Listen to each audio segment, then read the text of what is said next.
Two new top phones are now available, the Sony Xperia XZ Premium and the HTC U11. And in this video we'll compare both flagships and we have first test results, so stay tuned. Beautiful they are. Both have a Gorilla Glass 5 front and backside glass.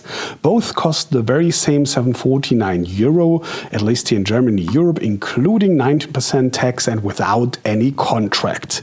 Yeah. Beautiful and classy, but on the other side, like I always tell you, glass on the back side, it looks very classy, but you also see all the fingerprints. Here on the white, not so much, but it depends on the angle, and if you look carefully, you will also see it here, so you have to wipe. And especially, like I always telling you, glass on the back side, even if it's Gorilla Glass 5, means you double the risk in case it drops, so you can have glass breakage. So in both cases, I recommend a bumper case or whatever, a protection case for both.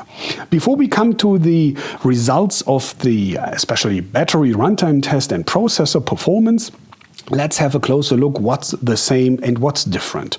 First of all, you have almost the same display, or maybe let's start with the navigation, because before I go there and show you, you see already here we have on-screen navigation on the Sony, and here it's below. That's home, that's recent apps and back, and of course fingerprint sensor here, while the fingerprint sensor here is, like we know that from the predecessors, on the side.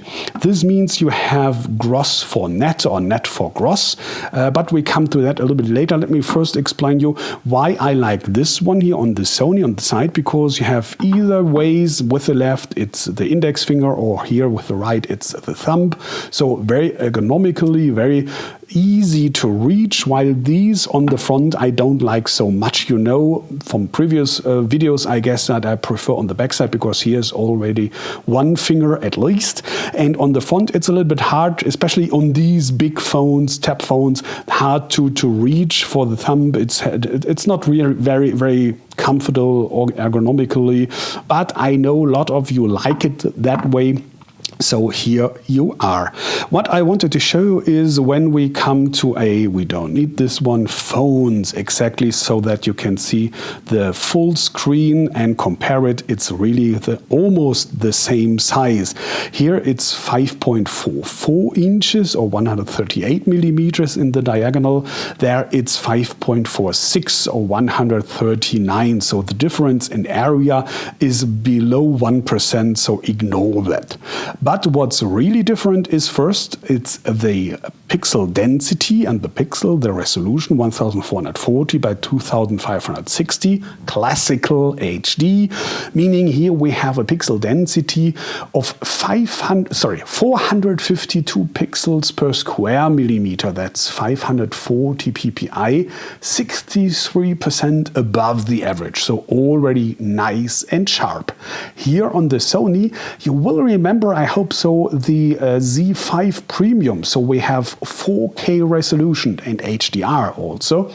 So, meaning you have here 2160 by 3840 pixels, coming to a density of sensational 1010 pixels per square millimeter, or 807 ppi. That's 264% above the average, more than 2.5 times as sharp as the average. So even compared here to the already very sharp HTC, this is more than double. And you have a different panel, both this IPS dual domain, but I'm starting here my magnifier in the background and want you to let you see this one here. I fade in as a photo from the screen here from the Z5 Premium, because I made that really sharp here, and it's the same pixel resolution and architecture here, a little bit different. So you see on the left that it's a little bit not that classical dual domain IPS like on the right side and like it's already on the HTC U11, the very same here. So I hope you can see. It's a little bit hard in the video, I guess, so that's why I did this photo here in comparison. But believe me, it's really exactly looking the same. So you have a higher pixel density and a different architecture of the sub-pixels, making it, I guess, very good, especially for VR, for virtual reality. So if you have, for example, one of these glasses where you can put in and magnify the display, then you see the pixel structure. And even with these Quad HD, like here the HTC, you see the pixel structure, and I tried that out with the Z5 Premium already. It was great with 4K, and that's the same here with the XZ Premium, same resolution. Then coming to brightness, we are here at 562 nits and 461. This is with sun boost, without sun boost, so a little bit brighter here. But coming to viewing angle stability, like you can see here, both are really great. So in both cases, it's a great display, but if you want to do VR, you would tend, I guess so at least, to the Sony. The rest is very similar because you have the same Qualcomm Snapdragon 835, so meaning you have 4G in theory at least with up to 1 gigabit per second. So the real speed will depend on your network operator and your data plan, of course. You have Wi-Fi AC, NFC.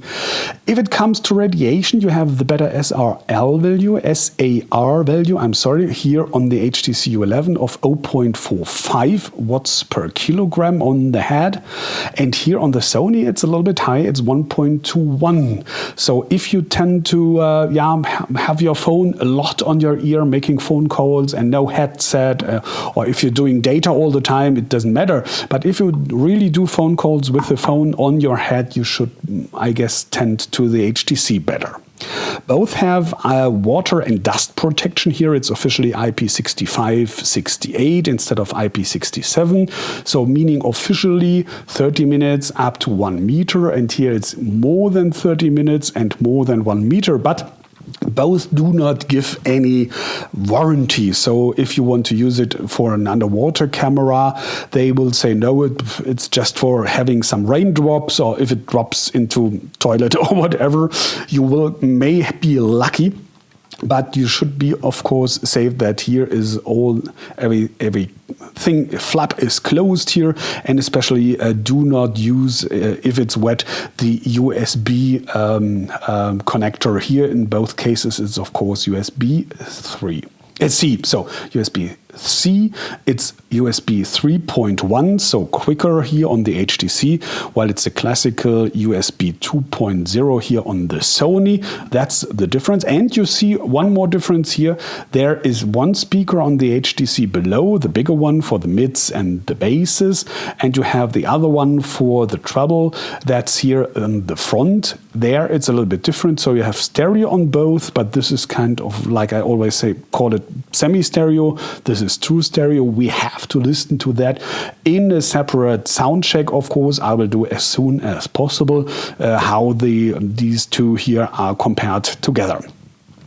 Yeah, then coming with that to the cameras on the front, it's a different concept because here it's 13 megapixels with autofocus, no optical image stabilizer. Here it's 16 megapixels. No autofocus, but that called HDR boost and an electronic image stabilizer. Remember, I already told you on the HTC launch event that this HDR boost on the front and on the back camera here of HTC means they take several photos, combine that pixel by pixels to the best possible end result. So we have to see in the final test, like always, as text on my website, Mobiwatch.net, how the quality in reality is. So it's a little bit different way to the results. The same goes for the backside camera. Here we have 19 megapixels and there it's 12 only, but bigger ones. This one is 1.4 micrometers each pixel on the sensor, and here it's 1.22 micrometers. So here it's gathering more light. And you have a different lens on the backside, because here it's an aperture of f1.7 instead of f2.0, meaning also the lens is brighter, getting more light. So here you have the higher resolution. Here you have, I guess it's doing better in low light situations. So we'll have to see combined all together which one below the line is the better one. And of course, optical image stabilizer on both. Separate color sensor, one LED, two LEDs on the backside, and no LED as front flash or something on both again. So I told you it's very close together, and so it's really, I guess, hard to decide which one to take, especially because it's also the same processor.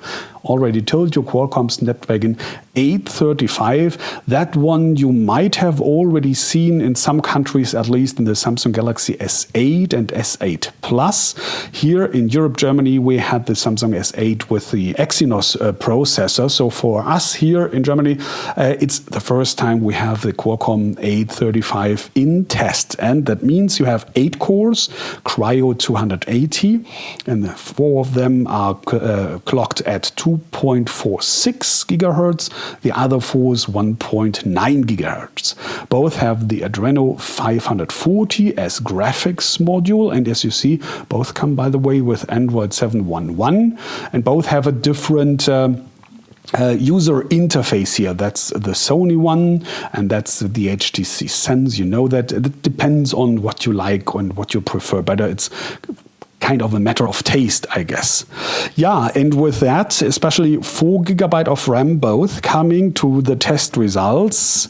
So it won't surprise you if you hear that they are very close together. This one is 102% above the average, 103% above the average, meaning both calculate more than double the quick than the average. Average is always like on my test results for all phones I've tested in the last 24 months, though the current competition, and this one is quick, so it's really the same league, and especially way more important, they are a bit on top of the Samsung Galaxy S8 and S8 Plus, which are at the moment 94 and 97%. Even great, but this one is rank 6 and rank 7 now, quicker just only some iPhones.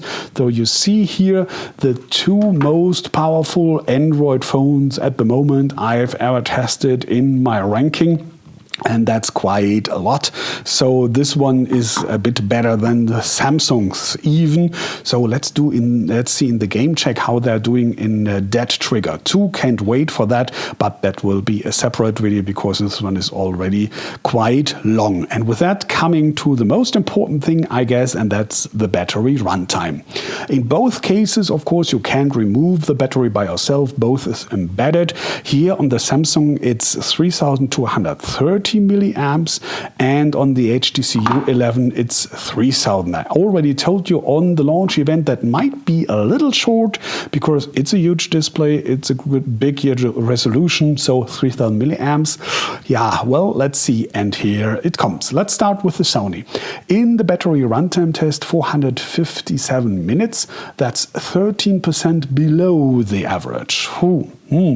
Meaning, you may be lucky if you are a regular user and come through the day, but as a heavy user, definitely you will have to recharge during the day with the Sony. Here on the HTC U11, the test result is 608 minutes. That's 15% above the average. So you see a huge step ahead. So if you have to decide between those two and you go for the battery runtime, then definitely you should go for the HTC U11. 15% above the average means as a regular user you will come through the day, maybe even through the second one. But as a heavy user, yeah, well, let's say if you're a medium heavy user, the lower half of the heavy users group, then you will be lucky and come through the day. But if you are one of these extremely heavy users, let's say GPS and mail all the time or watching video all day long and for hours and hours, then in that case you will have to recharge with the HTC also. But it depends on what you're doing and how long are you doing, and especially of course how is the brightness. Here I said in the test both to 200 candela per square meter or nit. It's the same, so that you see it especially on the same brightness, and it's especially coming better here in the video, so that you also can see, especially when I go again here in the settings, that it's not too bright and that you can see something still, even with the background. It's why I dimmed down a little bit here on both. Both the same price I already told you, and that's the facts I can give you at the moment. Everything that's more will come in the final review.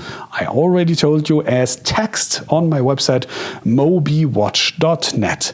I hope I could help you with this first impressions here in the details and the first test results comparing the Sony Xperia XZ Premium with the HTC U11. Thanks for watching, and maybe you rate this video and even leave a sub and of course your opinion in the comments.